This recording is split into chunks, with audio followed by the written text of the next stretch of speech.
여호와께서 자기에게 기름 부음 받은 자를 구원하시는 줄 이제 내가 아노니 그의 오른손에 구원하는 힘으로 그의 거룩한 하늘에서 그에게 응답하시리로다.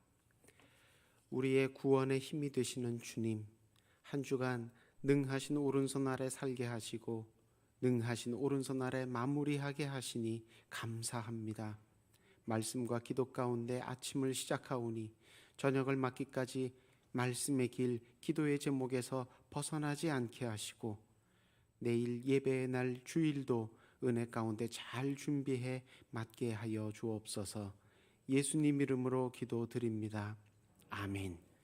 찬송가 425장 함께 찬양하십니다.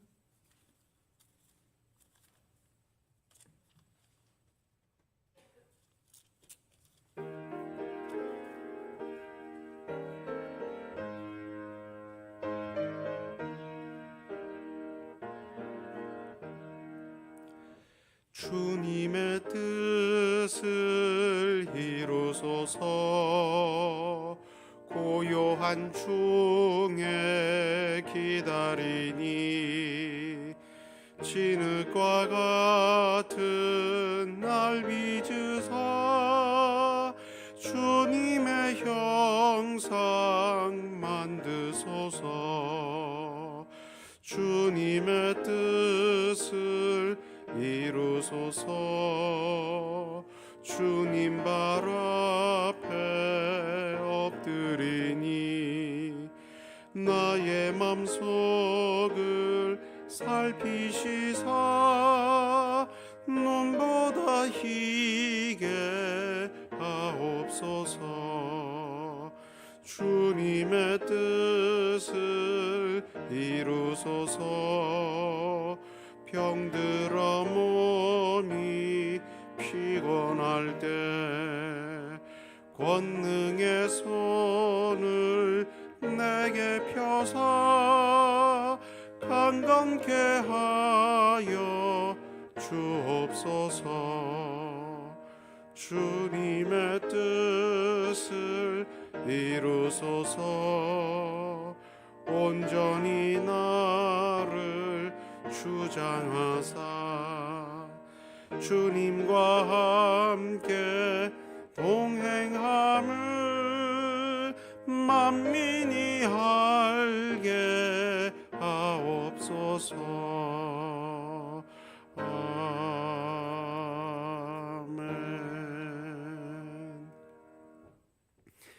452장 한 장 더 찬양하십니다.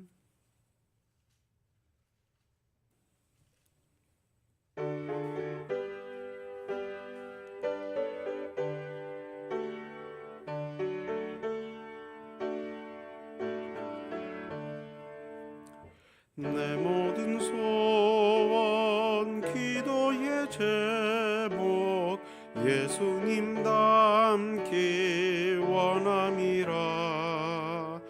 예수님 형상 나 입기 위해 세상에 보아기잖네. 예수님 닮기 내가 원하네. 날 구원하신 예수님을 내 마음속에 지금 고도사 주님의 형상 인치소서. 무한한 사랑 긍휼 슬픈 자 위로 하시는 주. 길 잃은 죄인 부르는 예수 그 형상 담게 하옵소서. 예수님 닮기 내가 원하네. 날 구원하신 예수님을 내 마음속에 지금 고도사 주님의 형상 인치소서. 겸손한 예수 거룩한 주님 원수의 멸시 참으시사 우리를 위해 고난을 받은 구주를 담게 하옵소서. 예수님 닮기 내가 원하네. 날 구원하신 예수님을 내 마음속에 지금 거둬사 주님의 형상 인치소서. 아멘. 이 아침 우리에게 주시는 하나님 말씀은 고린도전서 3장 16절 한 절 말씀입니다. 고린도전서 3장 16절 한 절 말씀을 저와 여러분이 한 목소리로 함께 읽겠습니다. 너희는 너희가 하나님의 성전인 것과 하나님의 성령이 너희 안에 계시는 것을 알지 못하느냐. 아멘. 성령 강림절 이후 성령의 계절을 보내는 중에 있습니다. 이 기간 동안 성령의 함께 하심과 도우심 가운데 신앙생활의 깊이와 넓이, 향기와 열매가 날마다 더해지시기를 축복합니다. 오늘 본문 고린도전서 3장 16절 3장 16절 하니까 우리 머릿속에 금방 떠오르는 말씀이 있죠. 유명한 요한복음 3장 16절입니다. 그래서 요한복음 3장 16절과 같은 3장 16절인데 이 고린도전서 3장 16절은 비록 요한복음의 3장 16절하고는 내용이 좀 다르지만 그래도 굉장히 중요하고 또 굉장히 우리가 신앙생활할 때 힘이 되는 말씀을 전해주고 있습니다. 하나님은 사도 바울을 통해서 고린도 교회 교인들에게 이 고린도전서 3장 16절을 통해서 세상의 가치관과 풍속에 휩쓸리지 말고 거룩하게 신앙생활 해 나갈 것을 당부하고 계시는데요. 우리에게 어떻게 깨우침을 주시느냐 하면 성도는 성령께서 그 안에 거하심으로 내주하신다고 하죠. 안에 거하신다. 성령께서 내주하심으로 성도는 살아있는 성전이 아니냐, 걸어다니는 성전이 아니냐, 그렇게 깨우침을 주고 계십니다. 그러니까 우리가 성전 하면 하나님께 예배드리는 거룩한 집, 오늘날로 치면 이런 교회, 이런 건물을 우리가 자주 생각하게 되죠. 머릿속에 떠올리게 되죠. 그런데 우리가 이 성전을 바라볼 때 또 어떤 마음의 생각이 드냐면, 마음에 어떤 생각이 드냐면, 성전은 거룩한데, 하나님께 예배드리는 집, 성전은 거룩한데 나는 별로 거룩하지 않다. 그런 생각을 오늘날 크리스찬들도 많이 갖지만 그 옛날 신약시대, 구약시대 백성들도 그런 생각을 자주 가졌다는 것입니다. 성전은, 하나님께 예배드리는 집은 거룩한데, 그런데 나는 그렇게 성전만큼은 거룩하지 않다. 그런 생각을 자주 종종 갖게 되는데, 오늘 본문 말씀 보니까 성령께서는 우리 안에 거하시기 때문에, 성전이 왜 거룩한 집이 됩니까? 그 하나님이 임재하셔서 거룩한 집이 되는 거거든요. 그런데 성령께서 우리 안에 내주하시니까, 그러면 우리도 성전처럼 거룩하지 않느냐. 그러니까 눈에 보이는 건물, 성전만 거룩한 것이 아니라 예수를 구주로 고백해서 성령 충만 받은 모든 성도들이 다 성전만큼 거룩하다. 걸어다니는 성전이라는 겁니다. 건물, 성전은 그냥 집, 건물이지만 우리는 살아서 움직이는, 살아있는 성전이 여러분 아니냐. 그렇게 사도 바울을 통해서 하나님께서 깨우침을 주시는 말씀이 오늘 고린도전서 3장 16절입니다. 집은 그 자체로 예술작품처럼 건축되기도 하지만, 그런데 결국은 그 집에 누가 사느냐에 따라서 그 가치가 결정되고 기억이 됩니다. 요즘 애완동물 많이 기르는 분들이 많아지면서 그 애완동물 시장이 많이 크게 형성이 되어 있습니다. 그 중에 어떤 게 아주 고가의 시장으로 또 형성되느냐, 애완동물 용품 파는 그런 샵이 굉장히 발달이 되고 있는데, 뭐 애완견이 사는 집, 우리는 흔히 개집이라고 부르는데, 그 애완견이 사는 집을 아주 2층 집으로도 만들어주고 뭐 굉장히 시설을 고급 재료로 만듭니다. 그래서 정말 믿기 어렵지만 몇 천만 원이 가는 개집이 있다는 겁니다. 네, 정말 놀랍죠.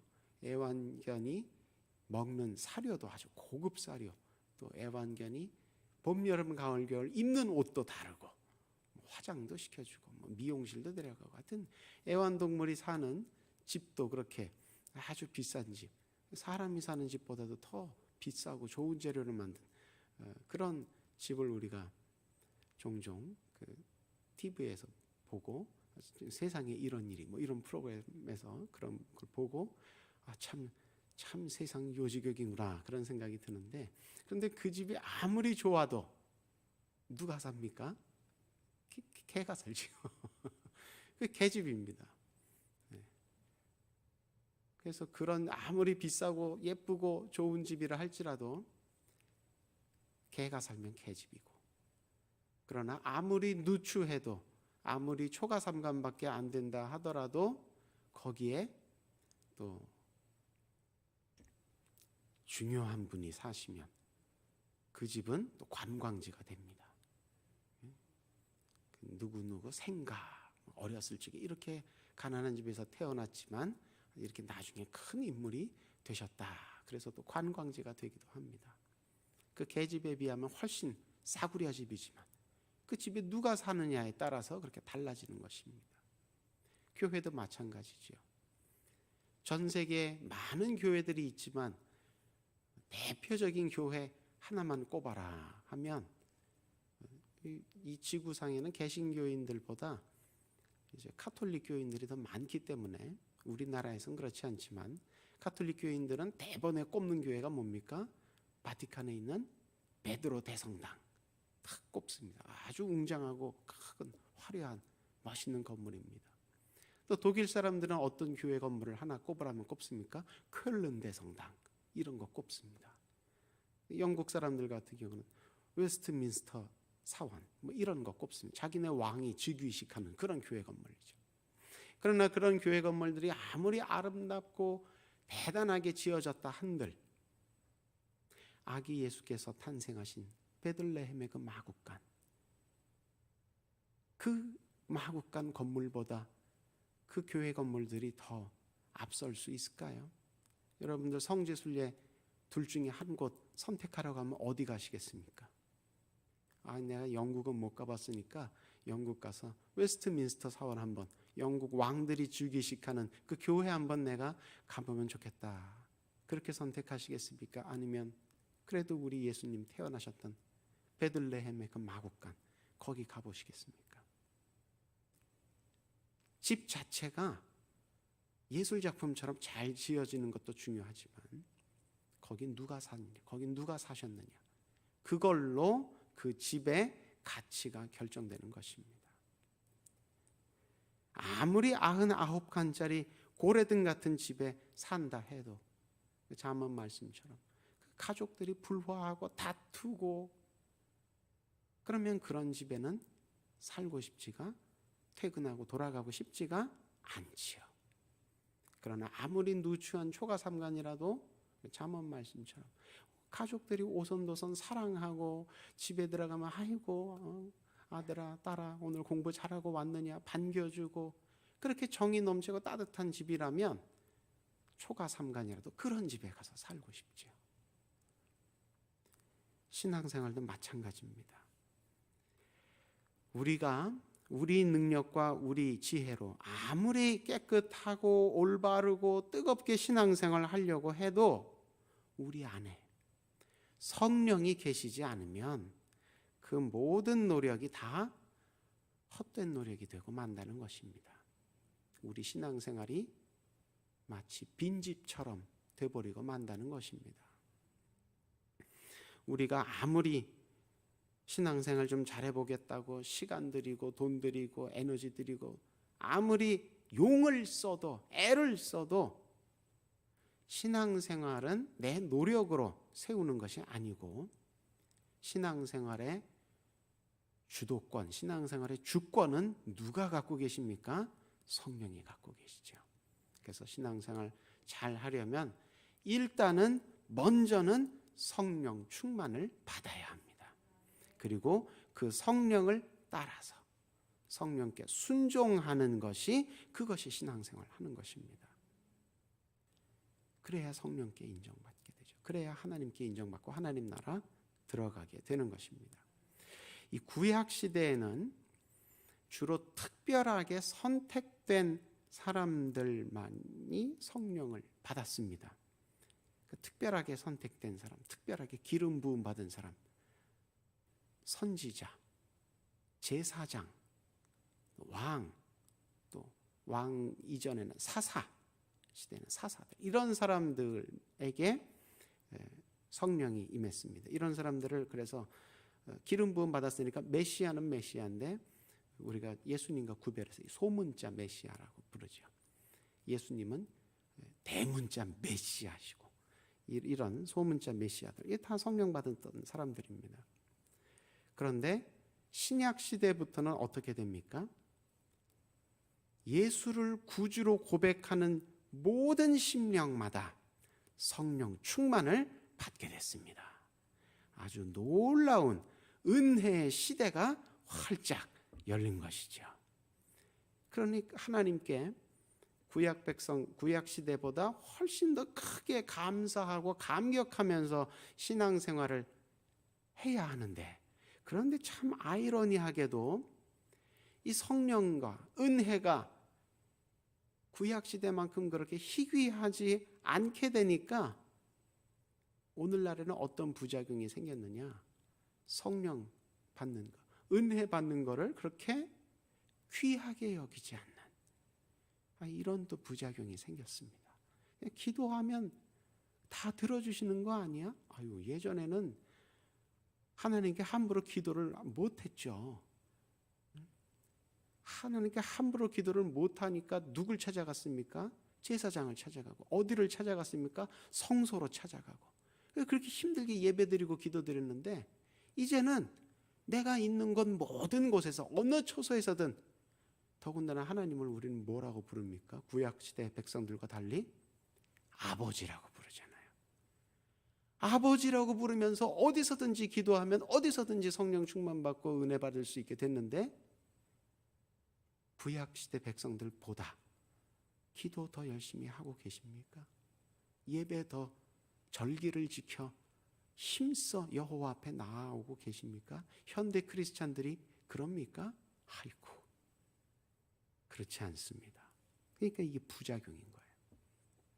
길이 넓어지니까 잘 다녀야 되는데 길이 넓으니까 길 좋다, 시원하네, 그러고 안 가는 거예요. 보기만 하는 거예요. 신앙생활을 우리가 누구 덕에 이렇게 은혜롭고 능력 있게 하게 됐는지 잊어버리고 비본질적인 것들에 시선과 관심을 빼앗기는 이런 부작용들이 많아진다는 것입니다. 성령 충만을 받을 수 있게 됐으니까 성령 충만을 받으려고 애써야 되는데 거기에 신경 안 쓰고 사람들에게 인기를 더 얻으려고, 사람들을 성령 충만이 아니라 인기 충만 받으려고, 그런데 마음을 쓰고 시선을 빼앗기고, 성령께 순종하며 신앙생활을 해야 되는데 사람들 눈치 보면서 성령께서 원하시는 것, 말씀이 가르치시는 것, 그쪽을 향해 매진해서 달려나가야 되는데 사람들 눈치 보면서 나 혼자 또 이러면 또 너무 튀는 거 아니야? 이런. 심지어 교회에 들키지만 않으면 세상과 똑같이 죄 지으면서 이익을 챙겨도 괜찮다. 들키지만 않으면 괜찮다. 이런 생각들.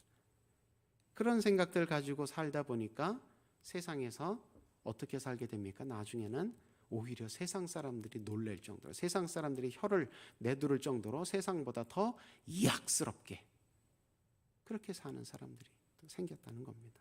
근데 주일만 되면 또 교회 와서 안 그런 척 한다는 거죠.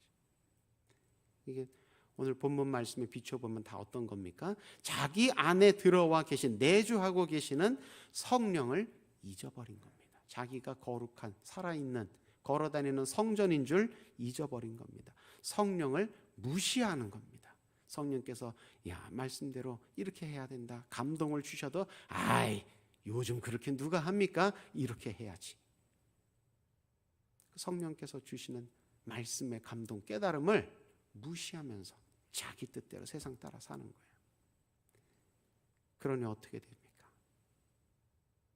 성령께서 여기서는 못 살겠구나, 떠나실 지경에까지 이르는 경우도 있다는 겁니다. 바울은 결코 그런 파국을 맞이하지 않는, 성령께서 결코 떠나시는 일이 생기지 않도록, 그렇게 되기를 성령께서 떠나시지 않기를 바라면서, 간곡하게 바라면서, 성령께서 늘 우리 안에 계시고 우리가 늘 성령께 순종하기를 바라면서 고린도 교회 교인들에게 간곡하게 오늘 본문과 같이 깨우치는 것입니다. 너희 속에 성령이 계시지 아니하냐? 그러면 너희가 살아있는 성전이 아니겠느냐? 그렇게 깨우침을 주셨다는 겁니다. 우리가 누굽니까? 성령께서 내 안에 들어와 계심으로, 내주하심으로 우리가 바로 살아있는, 걸어다니는 성전입니다. 이것이 결국 무엇을 의미합니까?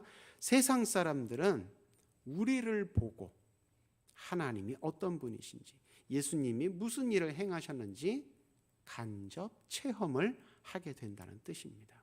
우리는 성령 받고 은혜 받았으니까 직접 체험했지요. 마음에 뜨거운 감동이 있고 마음에 확실한 깨달음이 들어오고, 그래서 야, 내가 죄인이었구나, 이제 나는 예수만 따라서 살아야겠구나. 우리는 그렇게 직접 체험했는데 교회 바깥의 사람들은 아직 그렇게 은혜 받지 못했거든요. 그러니 이 사람들이 하나님을 알려면, 예수님이 무슨 일을 행하셨는지 알려면 누구를 보고 알게 되느냐? 우리를 보고 알게 된다는 겁니다. 우리가 걸어다니는, 살아있는 그들을 만나주는 성전이라는 것입니다. 사람들이 우리를 통해서 하나님이 우리를 얼마나 사랑하시는지, 우리가 예수님의 희생으로 말미암아 기적적으로 죄와 사망에서 생명과 영광으로 살아나게 됐음을 우리를 보고 알게 된다는 것입니다. 사실은 신약 시대에만 하나님이 이렇게 우리를 깨우쳐 주시는 게 아니라, 사실은 저 앞에 창세기, 사람이 천지창조 때, 사람이 창조될 그때부터 하나님께서 우리에게 맡기신 사명입니다. 창세기에는 뭐라고 사람을 표현하고 있습니까? 하나님께서 뭐라고 우리를 부르셨습니까? 우리는 하나님의 형상, 하나님의 모습이에요. 그러니까 우리를 보고, 우리의 모습을 보고 하나님의 모습이 어떤지, 하나님이 어떤 분인지 알게 되는 그런 사명을 사실은 우리가 천지 창조 때부터 하나님 나타내는 직분을 다 받았다는 겁니다. 근데 잊어버리고 산 거죠. 무시하고 산 거죠. 하나님의 얼굴이 우리의 얼굴입니다. 우리의 얼굴이 하나님의 얼굴입니다. 하나님의 얼굴인 우리가 성령을 따라 살지 않으면 하나님 얼굴에 먹칠을 하게 되는 셈이 되는 것이죠. 그러면 어떻게 됩니까? 우리 자신도 하나님께 기쁨이 될 만한 열매를 맺지 못하게 되고, 또 교회 바깥에 다른 사람들도 전도와 회개의 기회를 얻지 못하게 되는 것입니다. 우리 안에 내주하시는 성령님, 우리가 순종하고 사랑하고 그렇게 신앙생활을 해야 되는데, 그 순종과 우리가 자꾸 불화하고, 우리가 그 성령님을 자꾸 무시하고 불순종하고 이러면, 그러면 다툼이 많은 집에서는 사람들이 살기 힘들듯이 살 수 없듯이, 그러면 우리가 그렇게 신앙생활도 성령 없이 하든지 혹은 받은 성령이 없다는 듯이 그렇게 신앙생활을 하면, 그러면 우리가 아무리 인간적으로 노력을 해도 그런 신앙생활은 헛되게 끝나게 된다는 것입니다. 이 아침 신앙생활의 본질이 회복되게 해달라고 힘써 기도하시기를 소망합니다. 성령 충만 받게 해달라고 기도하시고, 내주하시는 성령께 즐겨 온전히 순종하게 해달라고 기도하시고, 그래서 내가 걸어다니는 성전의 사명을 잘 감당하게 해달라고 기도하시기를 소망합니다. 그렇게 신앙생활의 본질 회복을 위해 기도하실 때, 내가 또 내 영을 너희 속에 두어 너희가 살아나게 하고, 내가 또 너희 고국 땅에 두리니 나 여호와가 이 일을 말하고 이룬 줄을 알리라. 마른 뼈 골짜기에 에스겔 선지자가 받았던 응답과 같이 귀한 응답 다 받으시는 이 아침 되시기를 주님의 이름으로 축원합니다. 기도하겠습니다. 더럽고 추한 죄인인 우리를 크신 은혜와 능력으로 치유하시고 회복시켜 새 사람 되어 살게 하신 주님, 말씀을 통해 우리의 거룩함과 깨끗함과 온전함은 오직 주의 은혜임을 다시 한번 배우고 깨닫게 하시니 감사합니다. 말씀에 힘입어 성령 충만을 사모하고 성령께 힘써 순종하길 다짐하며 기도하오니, 우리의 모자람과 비뚤어짐, 못남과 못됨을 불쌍히 여기시고 주 뜻대로 살아갈 지혜와 담력을 풍성히 채워 주옵소서. 이 시간 육신의 연약함으로 말미암아 주님 앞에 기도하고 있는 환자들 위해 함께 기도합니다. 하나님, 친히 어루만져 주셔서 그 다치고 상하였던 모든 연약해진 부분들이 깨끗하게 치유되고 힘있게 회복되는 생명의 역사로 함께하여 주옵소서. 사랑하는 마음으로 기도하며 간병하고 있는 가족들 위에도 영육 간의 강건함으로 붙들어 주옵시고, 코로나 변이종이 확산되어서 많은 사람들이 불편을 겪고 불안에 떨게 되었습니다.